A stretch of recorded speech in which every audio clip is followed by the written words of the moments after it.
مفتی صاحب رہنمائی فرمائیے کہ ہم نے کہیں سنا ہے کہ حضرت عمر رضی اللہ تعالیٰ عنہ کے بارے میں کہا جاتا ہے کہ جب بچے مسجد میں آتے تھے وہ ان کو ڈانٹتے تھے اور مارتے پیٹتے تھے مسجد میں شور کرنے پر، کیا یہ بات صحیح ہے؟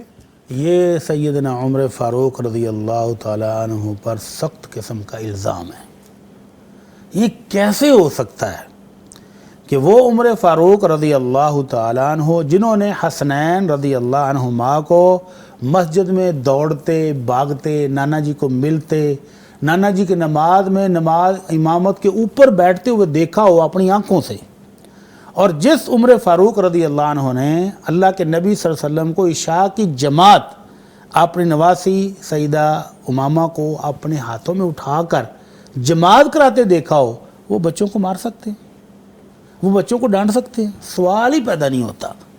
تو یہ بہت بڑے الزام ہے۔ اللہ کے نبی صلی اللہ علیہ وسلم کے دور میں اللہ کے نبی صلی اللہ علیہ وسلم عشاء کی نماز تھوڑی تاخیر سے پڑھتے تھے، جی۔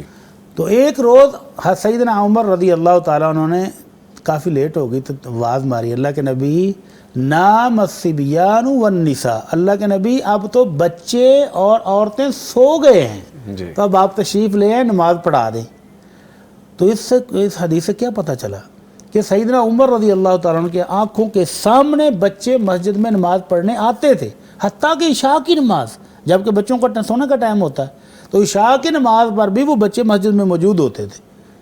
تو یہ کیسا الزام ہے کہ سیدنا عمر رضی اللہ عنہ بچوں کو مارتے تھے، مسجد سے روکتے تھے؟ یہ بالکل غلط بات ہے۔ ایسے شخص کو جس نے یہ بات کی ہے اس کو اللہ سے توبہ کرنی چاہیے۔ ٹھیک ہے، سراسر ایسی باتیں جو دین سے وابستہ نہیں ہیں، من گھڑت چیزیں، وہ نہیں پھیلانی چاہیے، اپنے لیے عذاب ہے اور گناہ ہے۔ اس طرح کی باتیں وہ لوگ پھیلاتے ہیں جو کہتے ہیں کہ بچوں کو مسجد میں نہیں آنا چاہیے۔ ویری بیڈ، نہیں کرنا چاہیے، دین میں ایڈیشن ہے ہی نہیں، یہ نہیں کرنا چاہیے۔ ٹھیک ہے جی۔